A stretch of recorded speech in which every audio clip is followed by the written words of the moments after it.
Trades can make or break an NFL team's future, and while most trades have a clear winner and loser, there are some rare cases where both teams come out on top.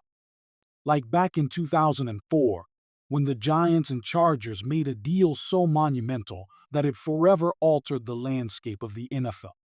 When the 04 draft rolled around, the Chargers were sitting at 8 years without a winning season, and after a 4-12 record in the year prior, they held the number 1 pick. Eli Manning was the unanimous top prospect in the draft, but there was a problem. Eli and his father Archie made it abundantly clear that he would refuse to play in San Diego if they drafted him. The Chargers organization didn't care and drafted him with their first overall pick anyway. Then just 3 picks later, the New York Giants drafted Philip Rivers 4th overall. With Ellie's stance on playing in San Diego not changing, the Chargers got to work, and less than an hour later, the blockbuster trade happened.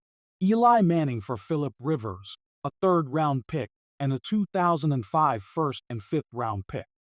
Little did the two teams know it would be the best trade in either franchise's history. Philip Rivers went on to become the greatest Chargers quarterback of all time. During his 16-year career in Southern California, he led the Chargers to the playoff 6 times, broke over 30 franchise records, and holds every major franchise passing record. Not to mention that from the time he became a starter in 2006, Rivers never missed a game. He made 252 straight starts, including the 2007 AFC Championship game that he played in with a torn ACL. Meanwhile, over in New York, Eli Manning was doing the same thing. He was also one of the greatest Iron Man in NFL history, starting in 210 straight games, and he broke every major Giants passing record. But the big difference between the careers of Rivers and Manning is that Eli would capture 2 Super Bowl victories in New York. Both victories came against the Patriots, and one was against their seemingly unbeatable 18-0 2017. What is Tom Brady's favorite wine? I can't beat the Giants. While the 04 draft featured a trade between 2 all-time great quarterbacks, the 2001 draft was defined by a trade with 2 of the most electrifying players the NFL has ever seen. Because when Michael Vick was coming out of Virginia Tech, he had all the makings of a generational talent. So the Falcons were willing to give up a haul to move up 4 spots and get him. They ended up trading their 1st and 3rd round picks, as well as a 2nd rounder in the 02 draft and Tim Dwight, their kick returner, to the Chargers for the number 1 pick. Using the 1st rounder they got from the Falcons, the Chargers drafted LaDainian Tomlinson 5th overall, launching one of the most legendary running back careers ever. LT was an instant impact for the Chargers.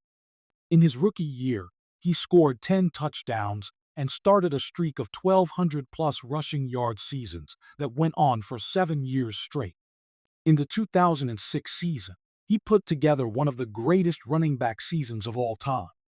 LT set the NFL record for total touchdowns in a season with 31 and went on to win league MVP. Tomlinson was the cornerstone of the Chargers' offense for nearly a decade and is without a doubt one of the greatest backs the game has ever seen. And while it's hard to believe the Falcons would have also got a player of that caliber, they did. Michael Vick redefined what it meant to be an NFL quarterback, and his dual-threat play style was something the league had never seen before. During his first season as a starter, Vick revived the Falcons' fan base.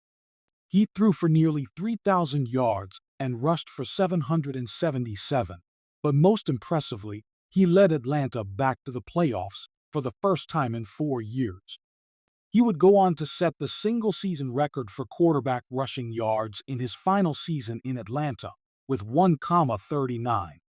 But it was the impact he made on the NFL in such a short time that was truly amazing. Every kid wanted to play the game like Mike, and you can see the effects of that in the league today. Almost all the best QBs in the NFL now are dual-threat guys, and that's largely thanks to Michael Vick. But a quarterback isn't the only position that has evolved. because it feels like we're in a golden age of NFL receivers. And in 2020, we saw two of the game's best get traded. The Bills were coming off a season in which their young quarterback Josh Allen took a huge step forward, and the team made the playoffs. But it was clear that they needed help in the pass-catching department, and there couldn't have been a better match than the Vikings and their newly disgruntled receiver, Stefon Diggs. After 5 seasons,